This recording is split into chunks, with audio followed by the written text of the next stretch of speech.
nhưng mà nó mang than nơi khang kỹ rôm miếng cái lạnh để sát dạng này hay cứ vậy thôi mà cũng miếng cục một tầng cục vậy tới tăng bị ha breakfast tăng bị cái này khác cái thà ta bật thà lõไปđó 3 in 1 แต่นี่มัน 3 in 1ไปโจหาthà 5 or 6 in 1นี่คือវាមានច្រើនមែនតើហើយខ្ញុំទៅសារខ្ញុំមិននឹកស្មានថាខាងកេរីរ៉ូមដំណាក់ដំរីរីសតនេះគឺ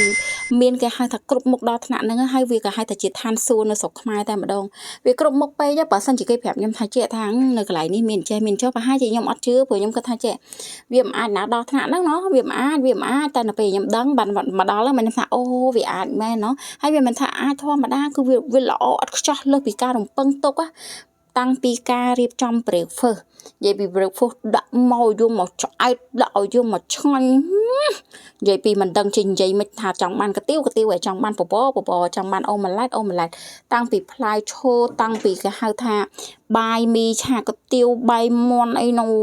ដាក់ចុកមកតែម្ដងជិតតែម្ដងគ្រប់មុខទាំងអស់អញ្ចឹងបើសិនជាបងប្អូនចង់ដឹងថាតើអ្វីដែលនាងខ្ញុំ review នៅក្នុង page Mara Take Away នេះតើមានអ្វីខ្លះបងប្អូនអាចចូលតាមដានទស្សនាហើយនឹងរងចាំមើលខ្ញុំនិយាយឲ្យចប់វីដេអូហ្នឹងអូយនិយាយពីខ្ញុំទៅសើមែនតើខ្ញុំទៅសើមកខាងគេហៅថាម្ចាស់ resort ហេតុអីបានជាគាត់មានគំនិតច្នៃប្រឌិតហើយការរៀបចំសាហាវញាក់សាច់យ៉ាងនេះខ្ញុំនិយាយអស់ខ្ញុំទៅសើមួយខ្ញុំមិនដែលដឹងថានៅកេរីរ៉ូមមានកន្លែងដែលស្អាតតែចិត្តដល់ថ្នាក់ហ្នឹងគេហៅថាឋានសួគ៌នៅស្រុកខ្មែរតែម្ដងហើយនិយាយទៅពេលមកដល់ចង់បានអីមានអីនិយាយទៅគ្រប់មុខតែម្ដងចង់បានធម្មជាតិគឺធម្មជាតិចង់អ្នកជិះឡានអគុយជិះដូចថាយកខ្យល់អាកាសតាមផ្លូវមើលគ្រាន់តែយើងមកដល់ហ្នឹងខាងសេវាកម្មគេនោះគឺល្អប្រណិតតាក់ទងភ្លាមបានភ្លាមអីភ្លាមនិយាយទៅមិនឲ្យយើងធ្វើការខកបំណងជាមួយនឹង resort គេទេមិនថាបុគ្គលិករស់រាយរាក់ទាក់ហើយការរៀបចំគឺល្អប្រណិតហើយដីធំមួយនិយាយពីបងប្អូនចង់ណា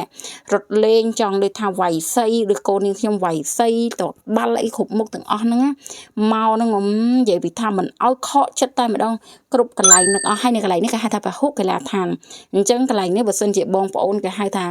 មានក្រុមការងារឬក៏ផលិតកំពុងតែ stress មួយនឹងចវាយមួយតកាយអីណាប្រមូលគ្នាមកទាត់បាល់លេងនៅពហុកីឡាដ្ឋានចង់លក្ខណៈគ្រួសារក៏បានលក្ខណៈក្រុមហ៊ុនក៏បានលក្ខណៈ pre wedding លក្ខណៈដូចថារៀបកម្មវិធីសន្និសីទកសែតឬក៏ស្អីគ្រប់មុខទាំងអស់មានទាំងអស់ហើយកន្លែងនេះមួយទៀតនេះគឺទី2នេះគេហៅថាកន្លែងស្ទូចត្រីនេះផងដែរណែរៀបចំមកអែមហ្មងកុំឲ្យថាបាអូសុំចានសុំកៅអីអត់ទេណាដាក់នៅហ្នឹងទៅហ្មងកុំឲ្យតែបកែសុំពេចដាក់ឲ្យហ្នឹងហើយកន្លែងធ្វើម្ហូបស្ទូចឲ្យមកធ្វើម្ហូបមានចក្រានមានអីគេហ្នឹងទៅហើយនិយាយពីអូយខ្ញុំទៅសើមែនតើណាមើលដំបូងមិញគឺ breakfast ទី1ណាទី2គឺពហុកីឡាដ្ឋានចង់ប្រកួតបាល់ចង់លេងបាល់ក្រុមគ្រួសារក៏បានលក្ខណៈការងារក៏បានហើយទី3មិញហ្នឹងកន្លែងស្ទូចត្រីទី4កន្លែងជិះក្រោលសេះកន្លែងសេះហ្នឹងខ្ញុំនិយាយតាមត្រង់ខ្ញុំអត់នឹកស្មានទេថាខ្ញុំមានឱកាសក្នុងការមកជិះសេះដោយសារខ្ញុំគិតថាខ្ញុំរៀងខ្លាចទេខ្ញុំមានអារម្មណ៍ថាខ្ញុំខ្លាចធ្លាក់និយាយទៅខ្លាចធ្លាក់ដោយសារយើងអត់ដឹងថាចិត្តសេះហ្នឹងគាត់មិនទេប៉ុន្តែលោកគ្រូបង្វឹកខ្ញុំទៅសារខ្ញុំនិយាយមែនខ្ញុំទៅសារលោកគ្រូបង្វឹកនៅកន្លែងដំណាក់ដំរីសតនេះខាងតូចដែលគាត់នៅចាំនៅនឹងហ្មងហើយដល់ពេលអញ្ចឹងខ្ញុំទៅសារលោកគ្រូបង្វឹកគាត់បកែណាក្នុងការប្រាប់យើងថាចេះបងម៉ែកុំខ្លាចបងឲ្យជួយតែ10នាទីមកឲ្យជីបានមកថាលោកគ្រូដូចមិនជឿគ្រាន់អត់ទេបងខ្ញុំនិយាយមែនណាបងឯងថាយកស្មៅទៅដាក់ឲ្យវាស៊ីមើលហើយបន្តមកទៅបងឯងក្បាលវាបងឯងកុំខ្លាចវាហើយបងឯងទៅខ្លាចវាបងឯងជាអត់កើតទេអញ្ចឹងដល់ពេលខ្ញុំដំបងខ្ញុំកាន់តែស្មៅមួយទៅណាមើលតែហឹកចេញមកគឺហឹកអ្នកខ្លាចសេះហឹកអ្នកខ្លាចសេះគាត់ថាចាឲ្យទៅចិត្តអត់ទេបងមានកាយមិនបងឯងនេះមួយខ្ញុំទេខ្ញុំខ្លាចទេបងដំបងដល់ពេលបន្តិចទៀតណាអូគេឈរគេធ្វើដូចអ្នកច្បាស់តែខ្លាចសេះទេបងប្អូនអត់មានថាបកែស្អីណាហ៊ានអីទេខ្លាចសេះតែពេលបន្តមកទៀតហ្នឹងខ្ញុំនឹងរៀបចំឡើងជិះសេះនេះឡើងជិះសេះនេះគឺបងប្រាប់បងម៉ែកំទៅណាចោលខ្ញុំបងម៉ែនៅចិត្តខ្ញុំយ៉ាត់ខ្ញុំខ្លាចទេបងខ្ញុំអត់តន់ជិះណាបើថាអត់អីបងម៉ែចាក់ជិះឥឡូវខ្ញុំដើរចេញមើលម៉ែសាក់បើថាមានកាយខ្ញុំមកជួយម៉ែកំនេះហើយដល់ពេលមែនតាអូធ្វើសមត្ថភាពសេះប៉ុណ្ណឹងខ្ញុំដើរខ្លាចខ្ញុំដើរចាវរឿងសមត្ថភាពប៉ុណ្ណឹងអីជាមួយណាមួយមិនដឹងជាមួយMara Take Awayនេះមួយគឺហ៊ានជិះតែម្ដងឃើញហ៎គ្រាន់ប៉ុណ្ណឹងមានអីពិបាកអូលើកដៃលើកជើងឃើញខ្ញុំធ្វើបានតែរឿងនៅពីក្រោយមិនមែនអញ្ចឹងណាឥឡូវចូលដល់ទីប៉ុន្មានទី4ហើយទី5នេះអាងហែទឹកនេះហែទឹកគេគឺធំជាមួយបរិយាកាសនិយាយរួមទៅយើងហែទឹកបដាយើងអង្គុយគុណមើលទេសភាពបដាហើយឥឡូវមកដល់កន្លែងសម្រាប់កំសាន្តហ្នឹងគឺមានអីគេខ្លះឥឡូវខ្ញុំប្រមូលពីកន្លែងគេម្ដងអានេះគេហៅថាផ្ទះសម្បុក មើលពីលើមកគឺបរិយាកាសស្អាតហើយជាមួយនឹងគេហៅថាផ្ទះបឹងកាឡូបងប្អូនហើយនិយាយពីខាងក្នុងផ្ទះបឹងកាឡូនឹងផងដែរគឺមានសភាពស្អាតប្រណិតតែម្ដងនិយាយរួមទៅខែគេគឺខែគេហៅខែ king របស់គេណាជាមួយនឹងការតុបតែងវាំងននហើយនឹងកន្លែងនេះគឺកន្លែងគេងវាមានកន្លែងគេហៅថាកន្លែងទូទឹកកកកន្លែងខាងក្នុងទៀតនឹងបន្ទប់ទឹកអូនិយាយពីស្អាតតែនឹងខ្ញុំថតបានទេថាកន្លែងគេនេះបងប្អូនឃើញថាវាស្អាតមិនចឹងណាហើយចឹងឥឡូវនេះខ្ញុំក៏ដើរទៅខាងជាមួយនឹងប្អួយនឹងមើលបើកមើលបងប្អូនចាំមើលជាមួយនឹងខ្ញុំថាតើប្អួយនឹងវាធម្មជាតិមិនឥឡូវនេះចូលដល់ផ្ទះមួយទៀតគេហៅថា camper house camper house នឹងដែរក៏ជាប្រភេទនៃផ្ទះសម្រាប់ដូចគ្នាគាត់ថាមានសម្រាប់បងប្អូនជ្រើសរើសហើយមួយទៀតនេះគឺប្រភេទតង់ចឹងបងប្អូនចង់បានផ្ទះសបុកចង់បាន camper house bungalow ចង់បានប្រភេទតង់គឺប្រភេទតង់ហើយអ្វីដែលរឹតតែពិនិត្យទៀតចង់3 4គ្រួសារអ្នកដែលគេហៅថាចង់លក្ខណៈខ្មែររបៀបថាផ្ទះធំទូលាយមានអាងហើយទៅផ្ទាល់ខ្លួនតែម្ដង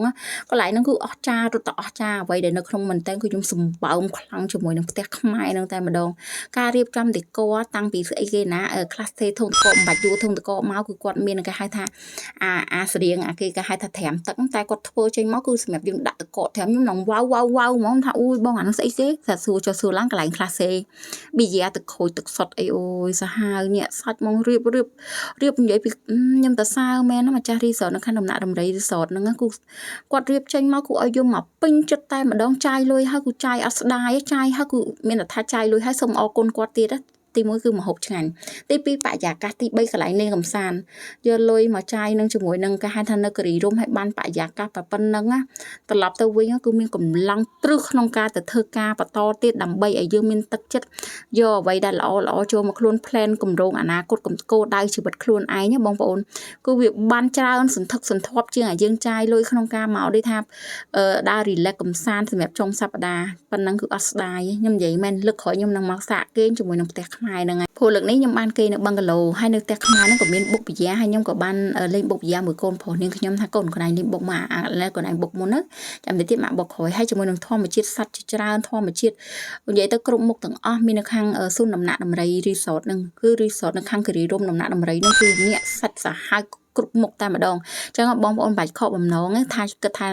ឡូវត្រូវចង់ទៅលេងណាមិនបាច់គិតច្រើនមកខាងគិរីរម្យហ្នឹងមកអ្នកដែលធ្លាប់មានគំនិតអវិជ្ជមាននៅខាងគិរីរម្យថាមិនដឹងទៅលេងណាទៅដេកណាតាក់ទងមកខាងដំណាក់ដំរី resort ហ្នឹងគឺមកពេញចិត្តគ្រប់មុខទាំងអស់ហើយបើមិនជឿទេសាកមកហើយបើថាគេមិនពេញចិត្តទេអាហ្នឹងមិនដឹងធ្វើមិនទៀតទេព្រោះវាល្អគេហៅថាឋានសួគ៌នៅស្រុកខ្មែរអស់ហើយអស់ត្រឹមប៉ុណ្្នឹងតែម្ដងអញ្ចឹងអរគុណចំពោះការតាមដានទស្សនានៅក្នុង page Mara Take Away អរគុណបាយបាយ